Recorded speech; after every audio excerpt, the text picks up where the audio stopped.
جوړ په خیر درنو دوستانو، خدای دې وکړي چې جوړ روغ اوسئ او د ژوند چارې مو ښې وي. تاسو خبر یاستئ چې تېره شپه په خوست، پکتیکا او ننګرهار کې د ترهګرۍ یا دهشتګردۍ پیښې وسوې.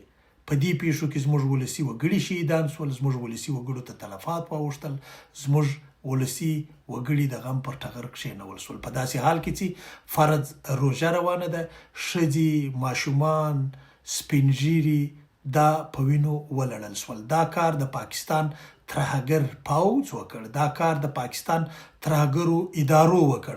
هغوی د غلو په څیر د شپې راننوتل او د افغانستان پر حریم باندې یې تیری وکړ. دا کار بې غچه نه پاتېږي او دا کار بې غچه باید پاتې نشي. هو دا یو ټکي ته پام کول پکار دی. غچ خپلې طریقې لري، غچ خپلې وسیلې لري، غچ خپلې لارې لري. هغوی چې زما په خبره باندې پوهېږي چې زه څه وایم. غچ باید واخیستل سي، ډېر ژر باید واخیستل سي، ځکه د افغان غچ که پاتې سو نو بیا به نو هر سړی راځي پر افغان خاوره باندې به تیری کوي. دا یو اړخ دی د موضوع. دوم اړخ دا دی د موضوع چې ترهګر پاکستانی پوځ چې په مخامخ جګړه کې همیشه میدان پرېښی دی، همیشه نیول سوي دي، همیشه قبضه سوي دي. دا اوس تازه یو چې موږ د افغانستان له لوري د دوی زندانیان ور ایله کړل شول. تاسو به کتلي وي، ما هغه وخت هم چې پر ډیورنډ کرښه دا جګړه روانه وه، ما دا خبره کړې وله چې پاکستانیان نیول سوي دي. هلاکتونه خو یې زیات دي، خو ګڼ کسان یې نیول سوي هم دي. بیا یو تعداد د افغانستان حکومت پټ ور ایله کړل د سعودي او د ترکیې په خواشه باندې او د شنیت په وجه. هغه 3 کسان چې موږ په ډیر ټینګار غوښتنه ځینې کړې چې دا ما ور ایله کوي، هغه پاته وو، هغه وو چې بله ورځ یې ور وسپارل. تر هغوی ته ورسپارلو وروسته دا د پاکستان بیا په افغان خاوره باندې برید وکړ. یوازې دا نه دی، د پاکستان پوځ په مخامخ جګړه کې له بلوچستانو څخه هم همیشه په تیښته کې وي او له ټي ټي پي څخه خو یې زاره چې وي، زاره یې ترې چې وي له ټي ټي پي څخه. اوس سوال دا دی، هغه پوځي چې په پوځي لباس کې چغې وهي، ژاړي، هغه د مخامخ جګړې توان نه لري. په ټکنالوژي باندې به خود یو څوک راځي د اسمان د سره به په ډرون طیاره باندې برید کوي او د غله په څیر به تښتي.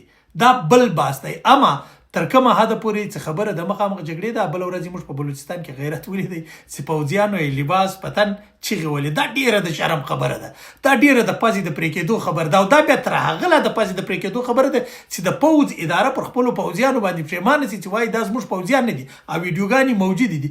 یوه پوښتنه زه له تاسو څخه کوم دوستانو، هانسلی یعنی په اخلاص جواب راکړئ. آیا تاسو کم داسې افغان پوځي په تیرو 20 کلو کې په دا 20 کلنې جګړه کې چې په افغانستان کې تېره شوه لیدلی دی چې هغه دې د طالب په وړاندې ژاړي؟ ما نه دی لیدلی. کوي ویډیو یې نه ده راوتلی، کوي داسې نه ده عامه شوې ویډیو یې لکه د پاکستاني ترهګر پوځ د ځینو تښتېدلو دا چې په بلوچستان کې عامې شوې. یوازې دا نه، آیا ته کوم داسې طالب لیدلی دی چې هغه د حکومت نیولی وي او دی دې ژاړي؟ ما خو نه دی لیدلی، ځکه زه 20 کاله کېږي په افغانستان کې مې د تېرې جګړې پر مال باندې خبرې کوله، نه مې دی لیدلی. نو په افغان کې دا غرور ستا او په افغان کې دا غیرت ستا. په پاکستاني کې نه دا غرور ستا او په پاکستاني کې نه دا غیرت ستا.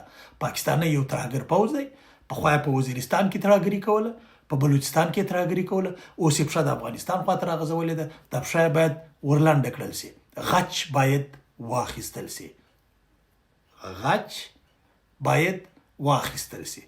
د غچ خپلې بېلابېلې لارې دي. هغه 3 لارې زه نه غواړم دلته تفصیل ته ولاړ شم. د طالبانو حکومت پر غږېدلی دی، تر ټولو اول یې باید اوله لاره عملي شي. که چیرې دا کار ونیسي، پاکستانی به بیا راځي، بیا به پر افغان خاوره باندې تیری کوي.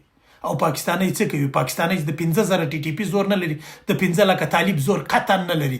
یوازې 15 لکه طالب نه، د 40 میلیونه 50 میلیونه افغان زور قطعا نه لري. یوازې 40-50 میلیونه افغان زموږ تر 50 میلیونه ډېر پښتانه د ډیورنډ کرښې غاړې ته پراته دي چې ټول یې نرښځیان نه دي، اکثره ډېر میړني دي.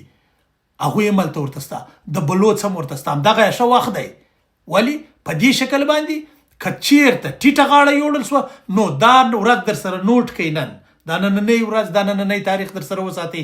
بل برید به کوي پاکستان که مو جواب ورنه کړ، بیا به بل برید کوي پاکستان که مو جواب ورنه کړ، تر هغو به بریدونه کوي چې تاسو جواب ورنه کوي. نو ښه ده چې جواب نن ورکول شي، ښه ده چې جواب ژر ورکول شي، ښه ده چې جواب سبا ورکول شي، سبا پر ځای نن، د نن پر ځای اوس ورکول شي. جواب ورکول پکار دی، صریح جواب ورکول پکار دی، واضح جواب ورکول پکار دی، په همغه طریقه جواب ورکول پکار دی.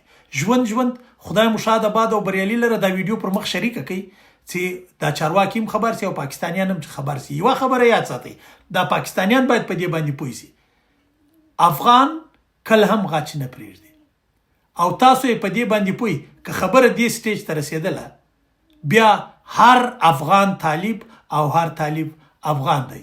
که څوک د پاکستان په وړاندې نه درېږي، هغه افغان نه دی، هغه د خپل ډي ان اې چکې خامخا به یو ځای امسایه ګلوي کړي وي.